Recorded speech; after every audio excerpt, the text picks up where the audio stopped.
Just to address the video quality issue before I kind of get started with my monthly favorites. So I did swap out my memory card, and I'm not sure if you'll be able to tell in this video because there won't be any music playing, but there is still kind of like, it's not a beeping anymore, but there is like kind of like a white noise sound that is still occurring with a different memory card. So at this point, short of getting another camera, I don't really know what to do, so that might be a priority of mine over the summer. It's very humid out, I think, because like I try and do my hair and then when I check it, it's already like curled up and looking frizzy and not great. So bear with me. I still continually try and not touch my hair a lot during videos, so I don't always succeed when I watch myself back. But on to May favorites. It was such a quick month. It went by so fast. I've been extremely busy at work, per usual. I feel like I say that in every video, but I actually do have more beauty products, skincare and beauty products to talk about this month than I normally do. And it's a little bit lighter on the lifestyle stuff, so let's get started. Can my first favorite be iced coffee though? It's like definitely iced coffee season, and I've been getting one like pretty much every day. I know that you can just make it at home, but it's like so nice to just go. I get a tall unsweetened iced coffee, and then if I'm like near home, I like to come home and put like my own grass-fed whole milk in, as opposed to like the milk that they have at Starbucks. And I don't really use sweetener, but yeah, it's just so good. Okay, so I would like to start with skincare because I actually have been trying out a lot of new skincare this month because I had a bunch of like samples and just other things that have sort of come into my life. So the first thing is this Healy Lavender Facial Tonic Hydrosol. This was a gift from my subscriber Adine, who's amazing. Obviously, I feel like I've talked about her in numerous videos now, but this was in part of the care package that she sent me, and I freaking love it. I had never tried this particular one, and if you've heard me in previous videos, I'm not one for lavender usually. It's not like my favorite scent that I go for, but this doesn't smell like your sort of stereotypical quintessential all-natural lavender smell. It's very like soft, and I know I've used this descriptor before and people might be weirded out by it, but it smells very creamy to me. It's very kind of like soft and creamy, and it's just such a beautiful scent. So I've been interchanging this as the toning step in my skincare routine with my Josh Rosebrook Hydrating Accelerator, and I just think it's really, really lovely, and I love it. And then I have two facial oils that I have just been obsessed with. So the first one is the Badger Balm Damascus Rose Face Oil. This made like a pretty big splash, I remember when it came out, and I didn't try it then, but my friend Rue gave me a really generous sample of this, and I've been using it in the morning. Normally I would just use something very basic like argan oil or marula oil or something like that, but this is just so nice. It's kind of like, it's nicer than just putting argan oil on your face. It smells very faintly, I guess, of rose, although not like in a bad, overpowering way at all. And I didn't look up the ingredients, so I don't even know what's in here. I just know that I really like it, and it's quite affordable for a face oil, so I would absolutely purchase a full size of this when I run out of this little sample. And then the second face oil is on the total opposite end of the spectrum in terms of price. You pronounce it Uma, I think. Total Rejuvenation Face Oil. I had heard like bits and pieces about Uma as a brand. I feel like a lot of green beauty bloggers have had the pleasure of trying these products. It's an Ayurvedic face and body care line, and this one is just incredible. It's a blend of like 5 different essential oils in like, I think like pomegranate seed oil or something very luxe feeling. So I've been using this mostly at night, and it doubles as both kind of a relax your mind, put you in a different space, as well as being really, really nourishing to the skin. I feel like when I use this, I wake up really like hydrated, and my skin over time, over using this for the last 2 or 3 weeks, my skin feels more even. I'm really liking it. A full size is quite expensive, although I would definitely consider investing. The next skincare thing, I know that I've mentioned when I first got it, but I wanted to give it a little shout out in this video because I've used it like 2 or 3 times this past month. I actually used it this morning, and that's what set me over the edge to include it in this video, because after I washed it off, I was like, holy moly, it's actually really good. It's the little Alchemist Cacao and Banana Face Glow. So if you get the BeauTeaBar boxes, you have this too. It's a clay powder mask that you activate with water or honey or oil or whatever you want. And I reach for this when I feel like my skin is looking dull and kind of needs some brightening. So I've been reaching for my Leilani Mermaid Mask when I feel like my face needs or wants like some extra hydration. This when I kind of want some brightening, and then my Earth Body Sacred Skincare like anytime, because that's just a brightener, exfoliator, smoother, redness reducer, everything. But I really have been enjoying this. I mixed it with a little bit of Manuka honey this morning, left it on for half an hour, rinsed it off, and my skin was just so smooth, and redness had been toned down. And I put on my makeup this morning and I was just like, wow, I freaking love that mask. So I highly recommend this. I've been loving it. So now for a few makeup things that I have been loving all month. This will come as no surprise that I used it in my last 2 makeup videos. It is the Suntegrity 5-in-1 Natural Moisturizing Face Sunscreen in Light from the BeauTeaBar box. Not this month, but last month. I'm almost done with my sample. I think this is incredible. Very comparable to something like the Juice Beauty CC Cream, although it's a slightly better color match for me. Though Juice Beauty CC Cream in Warm Glow is a tad too dark, but I can make it work. I don't really care. No scent, so if the scent in the Juice Beauty bothers you, that has this taken care of, and this does not leave your skin as greasy feeling as the Juice Beauty CC Cream does. I actually like that kind of greasy look, which I'm going to get to in a minute because it ties into another product I've been using and really liking, but this is just extremely like, it feels like the Cadillac of BB CC Cream tinted sunscreen products. It's probably like the nicest feeling one I've ever used, and I really, really have been loving it all month. So as I mentioned, the Juice Beauty CC Cream does give kind of a dewier, aka like greasier look to the face, which I don't particularly mind because I tend to have like quite dry skin, or at least I have in the past. So for days when I'm using the CC Cream and my skin is looking particularly dewy, I've really also been, I have like a lot of BeauTeaBar stuff in this month's video. I've really been liking the Alima Pure Soft Plum Satin Matte Blush, which came in, I also think, last month's box. And I just started reaching for it this month. You guys know that I think powders are just, I 9.5 times out of 10 reach for a pressed powder product instead of a loose one. But I decided to try this one, and it's gorgeous, especially over a dewy finish base. That's probably the only time I would use a loose mineral blush. This is almost identical to Tarte's Exposed. So if you've been wanting to try Tarte Exposed, because I feel like that's such an iconic blush, but you want something that's even cleaner and more affordable, then the Soft Plum Alima Pure blush, it gives a very, very similar effect, and I think it's beautiful. The last face makeup bit is probably, again, also not surprising. It's the double-ended lipstick that I recently got from Bite Beauty in Tangerine right here and Lingonberry right here. I've been wearing the heck out of both of these. Actually, surprisingly, I've gotten a little bit more use out of Lingonberry than Tangerine, just because I feel like the color palette of clothes and stuff that I tend to wear lends itself more to like a pinky, bright pinky purple than like a coral, but they're both beautiful. The formula is amazing. The lasting power is really good.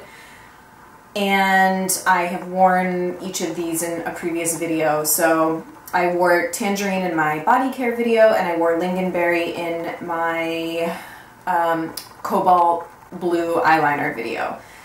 So I'm just really pleased, and I wish that Bite Beauty would bring out so many more of these double-ended minis, because like very rarely do you go through like a full tube of lipstick, and it's just so nice to get to try 2 mini lipsticks for like such an affordable price. These are like 12 bucks. So then I have a nail polish. What's on my nails right now? I am so obsessed with it. Again, it's a Petit Vour thing. The Petit Vour boxes have been so on point the last like 2 or 3 months. This is the Lauren B Beauty nail polish in hashtag I'm so LA. Not only am I in love with the color because it's like a Barbie pink, but like the perfect Barbie pink. It's like a little bit darker and more grown up than like Malibu Barbie pink, but the formula is just like amazing. I'm like very effusive about this polish because I'm gonna go out on a limb and say I think it's the best nail polish formula I've ever tried. The application is a breeze. It has like just a totally standard brush, although the brush is like a little bit longer, I feel, than traditional nail polish brushes, but I don't know if it's like the combination of like base and top coat that I use, which I also brought out to show you. I use the Zoya Anchor base coat and the Shisui top coat in Awesome. This looks good on my nails for close to 2 weeks. I've already had it on for a week and it still looks like I painted my nails yesterday. And like I hand wash dishes, I, you know, use my hands. I'm not like a girly, super girly girl. Like I'm out there like living life, and my nails like should have more wear and tear than they do. So I'm attributing it largely to the formula of this polish. Absolutely gorgeous full color range. Petit Vour carries an edited selection of these polishes. Beauty Habit actually, I think, carries their full line, or they carry like 20 to 25 colors, and there's already like 3 different ones that I want. I really want Mulholland Drive, which is like a blueberry, purpley blueberry color that's so pretty. It's like an indigo. And then there's like a mint chocolate chip pastel baby green color that I really want. So they're pretty pricey. They're $18 a bottle, but amazing. So now a couple of lifestyle products, although like not really that many. I talked about this in my detoxing cleansing video. It's the Renew Life Candy Gone Powerful Yeast Cleansing Program. It works, basically, in a nutshell. So technically I did this in April, but I reaped the benefits of it in May, so it's a May favorite. I was having like some pretty like noticeable digestive issues, just sluggish digestion, and you could just tell that things like weren't really right down there, and I just kind of needed a reset. So you end up taking this supplement for 2 weeks. Basically, it's a bunch of antibacterial herbs. You take a tincture and water and capsules and are supposed to eat very clean and avoid alcohol, caffeine, sugar, that kind of thing. I didn't even do the dietary stuff perfectly. I did avoid alcohol almost entirely for the 2 weeks, which is really hard, especially when the weather has gotten nicer around here. Everybody is like constantly getting cocktails after work and on the weekends. It's a very festive time of year. Yeah, so I was still drinking black tea, but no alcohol. Really tried to not eat a lot of chocolate and not eat a lot of dairy. And so I tried to just eat clean and minimal sugar, that kind of thing, for 2 weeks plus the herbs.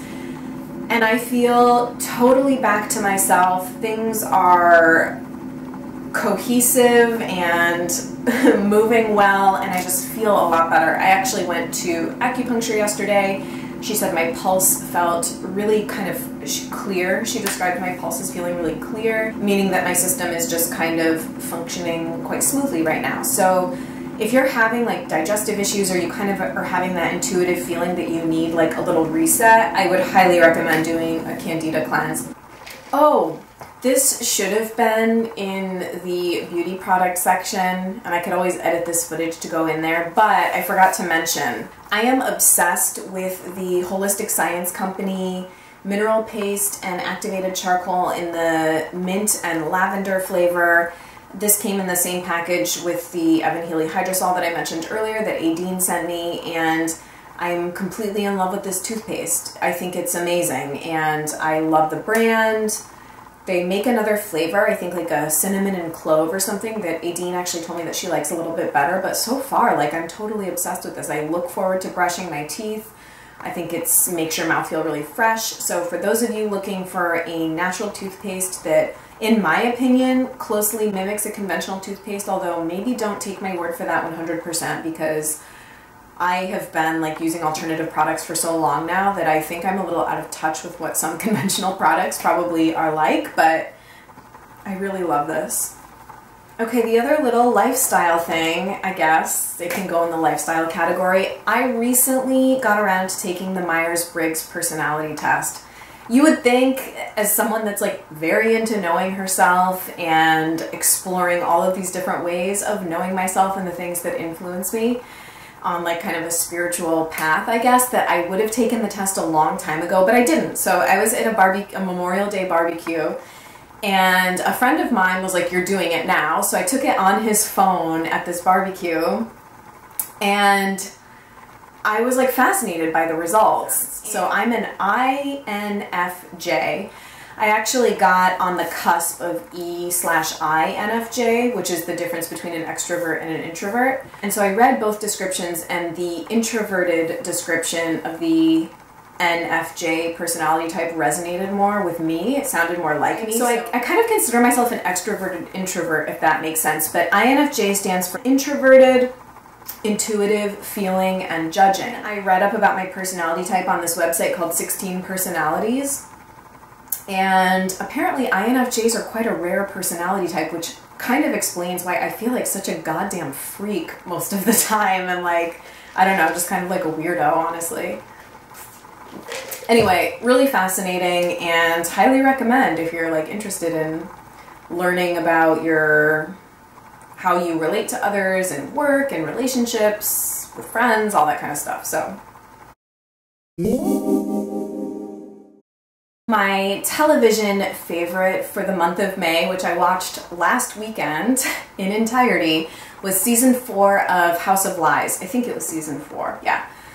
And they're only half-hour episodes. So I have watched all the previous seasons of House of Lies, and I really like it. It's with Don Cheadle and Kristen Bell, and it's kind of like a comedy/drama, I guess, but it's about a group of management consultants in Los Angeles, I think. And there's like love dynamics, and it's just good. The acting is really good. I love Don Cheadle in it. It's on demand on Showtime. I didn't have time or the inclination to watch it when it came out, but I totally binge watched it last weekend. So if you're looking for a new, fun, kind of provocative series to get into, I'd recommend House of Lies because I quite enjoy it.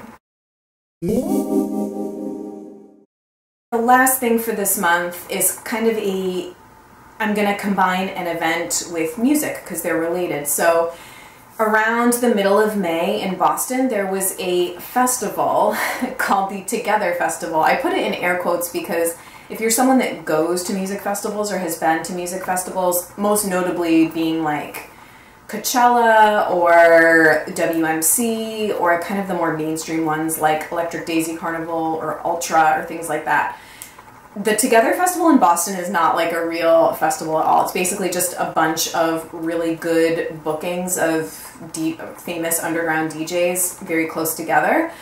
And I only ended up going to like one thing that was part of this festival. I went to, it was actually an after-party event by this duo called Frank and Tony, Francis Harris and Anthony Collins. Their production is slightly different than their live DJing style, but their live DJing style is kind of like my Bliss Place sound. I don't know how else to describe it. It was such an amazing event. They were so good, and I'm going to link below a Boiler Room set that is on YouTube that you can go listen to. I think it's like an hour and 10 minutes, and it's such a good mix. And there's like live video of them DJing too, but even if you just listen to the mix, it's so good. It's like so good. I 100% would someday endeavor to DJ like they do because they're incredible. So that's it for May favorites. Thanks for bearing with me as I probably obsessively touched my hair during this video. Let me know what you've been loving this month, and I hope you're as excited about June as I am. June is actually my birthday month. My birthday is on Monday, June 1st, so happy birthday to all you Geminis. I feel a special affinity with you. I just, as always, really appreciate you watching and liking and commenting and subscribing to my channel. Take care, have a great week. I'll see you really soon. Bye.